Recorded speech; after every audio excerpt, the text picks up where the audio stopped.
नमस्ते गाइस, जय हिंद। कैसे हो आप लोग सब। आज हम लोग बात करेंगे जीपीएस के बारे में, ग्लोबल पोजीशनिंग सिस्टम। अब जीपीएस के कुछ एडवांटेजेस भी हैं, कुछ डिसएडवांटेजेस भी हैं। मैंने देखा है यूजुअली लोग जो हैं जीपीएस को गालियां देते हैं, एंड वो इस वजह से देते हैं क्योंकि उनको कभी हो सकता है जीपीएस में नेटवर्क ना आया हो, जिसकी वजह से उनको गलत रास्ता दिखा दिया हो, या कभी कभी जो फास्टेस्ट रूट उनको बताया गया हो जीपीएस के थ्रू वो उनको किसी सुनसान सड़क से ले गया हो, एंड वो इन्हीं एक्सपीरियंसेस के बेसिस पे ना जीपीएस को जो है गलत बोलने लगते हैं। अब देखिए, जीपीएस जो है एक टेक्नोलॉजी है, एंड हर टेक्नोलॉजी के कोई ना कोई फेलियर रेट होता है। अगर हम जीपीएस की टेक्नोलॉजी को देखें ना, तो उसका जो फेलियर रेट होगा वो मेरे ख्याल से 5 से 10% ही होगा। अब अगर प्रैक्टिकली देखा जाए तो 5 to 10% चांसेस है कि जीपीएस आपको गलत रास्ते पे ले जाए या आपको आपकी डेस्टिनेशन तक नहीं पहुंचाए। तो इसलिए 90% ऑफ द केसेस में जीपीएस सही ही रहता है, बट कहीं ना कहीं लोगों की वो आदत है कि वो 5 to 10% जो कमी निकली है जीपीएस में, वो उसकी वजह से जीपीएस को डिफेम करते हैं। अब मैं इस वीडियो में कुछ तो जीपीएस के डिसएडवांटेजेस बताऊंगा, उसके बाद मैं आपको कुछ ऐसे पॉइंट्स बताऊंगा जिससे आप जीपीएस बहुत इफेक्टिवली यूज कर सकते हो। पहले तो कुछ डिसएडवांटेजेस ये हैं जीपीएस के कि नेटवर्क अगर चला जाए तो बहुत प्रॉब्लम होती है, उसमें आप गलत रास्ते पे भी मुड़ सकते हो।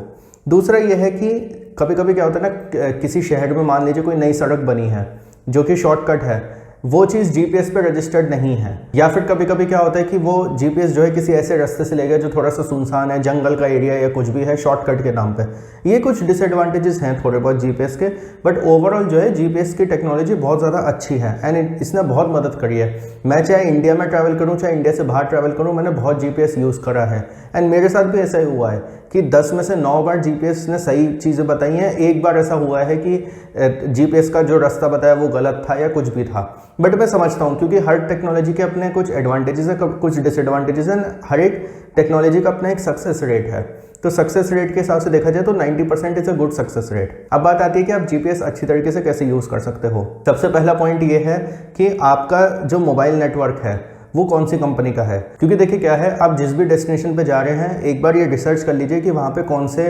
टेलीकॉम कंपनी का नेटवर्क बढ़िया चलता है। नेविगेशन यूज़ कर रहे हैं, बीच में आपका नेट चला गया, बीच में आपका कवरेज नहीं आ रहा है, तो जीपीएस जो है घूम जाएगा एंड जीपीएस आपको गलत रास्ते पे ले जाएगा।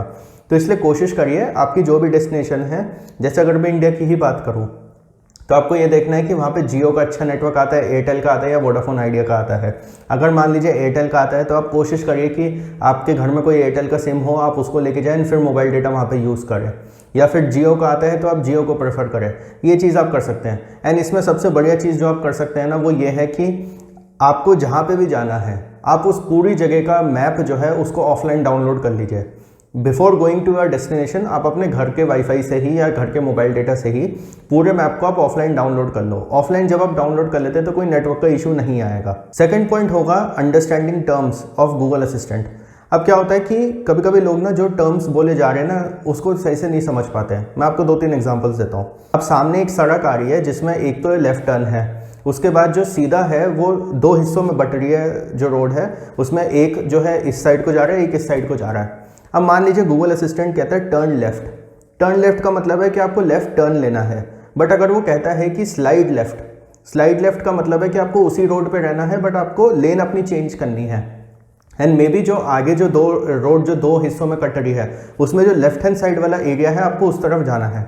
अब लोग इसी में ही कंफ्यूज हो जाते हैं। स्लाइड लेफ्ट और टर्न लेफ्ट में उन्हें फ़र्क ही पता नहीं चलता। बहुत बार लोग जो है स्लाइड लेफ्ट की जगह टर्न लेफ्ट हो जाते हैं एंड वो फिर गलत रास्ते पे पहुंच जाते हैं। इसके अलावा एक और एग्जांपल मैं आपको देता हूँ। मान लीजिए कोई गोल चक्कर आ रहा है सामने, अब गूगल असिस्टेंट को चाहिए कि आप सीधे जाओ वहाँ से, तो वो बोलेगा कि from the round about tech the second exit. अब टेक द सेकंड एग्जिट का मतलब क्या है? देखिए, जो गोल चक्कर होता है वो एक तरीके से चौराहा ही होता है, उसमें लेफ्ट टर्न है, राइट टर्न है और एक सीधा है। अब जो गोल चक्कर है उसका सेकंड एग्जिट क्या हुआ? फर्स्ट एग्जिट हुआ लेफ्ट टर्न, सेकंड एग्जिट हुआ सीधा एंड थर्ड एग्जिट हुआ राइट। तो इसलिए जो गूगल असिस्टेंट है वो ये बोलता है कि टेक द सेकंड एग्जिट, अगर उसको ये चाहिए कि आप बिल्कुल सीधे जाओ। बट अगर गूगल असिस्टेंट ये चाहता है कि आप लेफ्ट मोड़ो तो वो कहेगा टेक द फर्स्ट एग्जिट, या फिर राइट जाओ तो टेक द थर्ड एग्जिट। ये कुछ ऐसी छोटी छोटी चीज़ें जिसका आपको ध्यान रखना बहुत ज़्यादा ज़रूरी है, क्योंकि नहीं तो आप सही से गूगल असिस्टेंट नहीं यूज़ कर पाओगे। आपको पता होना चाहिए कि वो जो लैंग्वेज यूज़ कर रही है गूगल असिस्टेंट उसमें किस बात का क्या मतलब है। थर्ड पॉइंट होगा फास्टेस्ट रूट। अब फास्टेस्ट रूट का मतलब क्या है? बहुत सारे लोग क्या करते हैं कि वो ये चीज़ देखते हैं कि भाई गूगल असिस्टेंट खोला है तो उनको ये चाहिए कि जो रास्ता हमें पता है गूगल असिस्टेंट वही बताए। देखिए, गूगल असिस्टेंट वो रास्ता हो सकता है बताए, हो सकता है ना बताए, क्योंकि यूजुअली होता क्या है कि गूगल असिस्टेंट आपको फास्टेस्ट रूट बता रहा है। अब फास्टेस्ट रूट में बहुत सारे रूट्स हो सकते हैं, मैं आपको एक छोटा सा एग्जांपल देता हूँ। अभी लास्ट ईयर जून की बात है, मेरे को टर्मिनल 3 जाना था, मेरी फ़्लाइट थी फॉर फुकेट, एंड मेरे को रात को 3 बजे निकलना था। अब मेरे को पता है कि मेरे को अगर नोएडा से टर्मिनल 3 जाना है तो DND फ्लाईवे बेस्ट रास्ता है, बट रात को 3 बजे गूगल असिस्टेंट ने ये दिखाया कि आप इंडिया गेट वाले रास्ते से जाओ।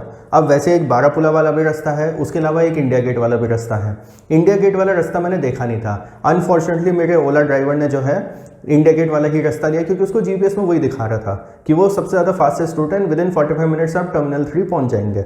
नो डाउट मैं 45 मिनट्स में पहुंच गया terminal 3, but the problem was कि एक तो रात के 3 बजे, दूसरी बात वो रास्ता मैंने देखा नहीं था। तो कहीं ना कहीं मेरे को भी एक एंजाइटी हुई कि यार ये कैसा रास्ता है, इससे तो मैं DND से ही चला जाता है एंड ऑल दैट। आपको ये बात ध्यान रखनी बहुत ज़रूरी है कि फास्टेस्ट रूट का मतलब ये नहीं हो सकता हमेशा कि जो आपको रूट पता है वो आपको वही पता है। फोर्थ पॉइंट होगा डिस्टेंस मेजरमेंट। अब मान लीजिए आप पैदल चल रहे हैं कहीं, आपको 1 किलोमीटर दूर कहीं पे जाना है, कोई आप घर ढूंढ रहे हो, कोई शॉपिंग मॉल ढूंढ रहे हो, ना आपने वॉक वाला मोड लगा रखा है। उसमें अगर वो कहता है कि आप 10 मीटर पे राइट मुड़ो, दैट इज़ डिफरेंट। उसमें क्या होता है कि आपकी जो वॉकिंग स्पीड है वो उसके हिसाब से आपको बता रहा है, आपको उसी हिसाब से चलना है। आपको पता होना चाहिए कि 10 मीटर वॉकिंग में क्या है एंड गाड़ी चलाने में क्या है। बहुत सारे लोग क्या गलती करते हैं कि मान लीजिए कोई राइट टर्न आया, बट गूगल असिस्टेंट ने बोला कि you have to take right turn after 200 metres. अब वो उस 200 मीटर को नहीं समझ पाते हैं, वो उसी राइट टर्न में मुड़ जाते हैं, बल्कि 200 मीटर के आगे एक और राइट टर्न है जिस पर गूगल असिस्टेंट ने आपको मुड़ने के लिए बोला है, बट लोग उस इंस्ट्रक्शन को नहीं समझ पाते हैं। फिफ्थ पॉइंट होगा use infotainment system of your car. अब अगर आप लोगों ने पिछले 2-3 सालों में गाड़ियाँ खरीदी हैं तो आजकल हर गाड़ी में एक इंफोटेनमेंट सिस्टम आता है, जिसमें एप्पल कारप्ले भी चल जाता है, जिसमें एंड्रॉयड ऑटो भी चलता है। इसका सबसे बड़ा एडवांटेज ये होता है कि आपने अगर अपना मोबाइल फ़ोन उससे कनेक्ट कर रखा है एंड आपने उसमें GPS चलाया है, तो जो आपका इंफोटेनमेंट सिस्टम है जो आपके स्टीयरिंग के बिल्कुल बगल में है, उसमें पूरा मैप आता है, उसमें पूरा वो बताता है कितने मीटर पे कहाँ मुड़ना है, क्या है क्या नहीं, पूरा नेविगेशन उस पर चलता है। जब उस पर चलेगा ना तो आप बहुत आसानी से आप नेविगेशन अपना यूज़ कर सकते हो, बहुत आसानी से आप डायरेक्शंस देख सकते हैं और अपनी डेस्टिनेशन तक पहुंच सकते हो। लोग क्या गलती करते हैं कि मोबाइल फ़ोन पे लगा लेंगे एंड फिर मोबाइल फ़ोन पे लगाते हुए गाड़ी भी चला रहे हैं एंड फिर उसके बाद जो है मोबाइल उठा के भी देख रहे हैं, अच्छा ऐसे मुड़ना है वैसे मुड़ना है। वो बहुत ज़्यादा डेंजरस भी हो जाता है एंड बहुत ज़्यादा इनकन्वीनियंट भी है। देखिए, जिन लोगों के पास थोड़ी पुरानी गाड़ी है जिसमें इंफोटेनमेंट सिस्टम नहीं है, मैं उनकी मजबूरी समझ सकता हूँ। वो लोग ज़्यादा से ज़्यादा ये कर सकते हैं कि अगर किसी के साथ ट्रैवल कर रहे हैं तो उनको मोबाइल फ़ोन दे दो एंड उसी हिसाब से आप ट्रैवल करो। बट अगर आप लेटेस्ट गाड़ी चला रहे हो, आजकल इवन 5-6 लाख की गाड़ियों में भी इंफोटेनमेंट सिस्टम आने लग गया है, अगर आप ऐसी कोई गाड़ी चला रहे हो तो कोशिश करिए कि नेविगेशन उसी पे ही चलाइए। लास्ट पॉइंट होगा यूज़ पावर बैंक और कार चार्जर। अब इसका मतलब क्या है? देखिए, अगर आप इंफोटेनमेंट सिस्टम पे यूज़ कर रहे हैं तो उसमें तो ऑटोमेटिकली आपका फ़ोन चार्ज होता ही रहता है। बट अगर आप लोग के गाड़ी में इंफोटेनमेंट सिस्टम नहीं है तो आपकी गाड़ी में या तो कोई कार चार्जर होना चाहिए, जो 12 वोल्ट का सॉकेट आता है उसमें आप चार्जर लगा के रखिए, या फिर आप कोई पावर बैंक अपने साथ रखिए। क्योंकि अगर आप मोबाइल फ़ोन पे नेविगेशन यूज़ करेंगे वो बैटरी बहुत ज़्यादा खाता है, क्योंकि रियल टाइम में सैटेलाइट का डेटा आपके फ़ोन में आ रहा है, फिर फ़ोन से अपलोडिंग डाउनलोडिंग हो रही है सैटेलाइट डेटा की। अब एक बोनस पॉइंट आप लोगों के लिए कि जब आप GPS यूज़ कर रहे हो तो केवल GPS ही यूज़ करो।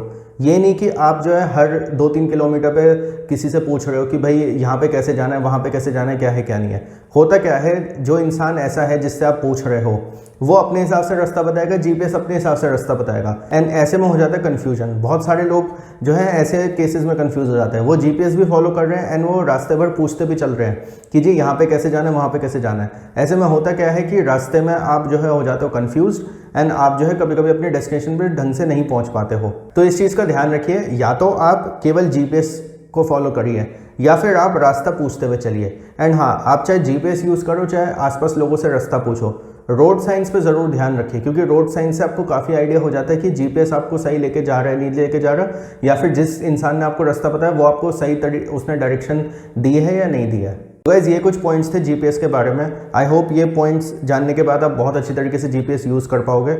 आपके पास और कोई पॉइंट्स हों, आपके पास और कोई टिप्स हों जिससे हम GPS को और अच्छी तरीके से यूज़ कर सकते हैं, आप वो मेरे को कमेंट्स में ज़रूर बताना। Like this video, share it with all your friends. Thank you for watching the video.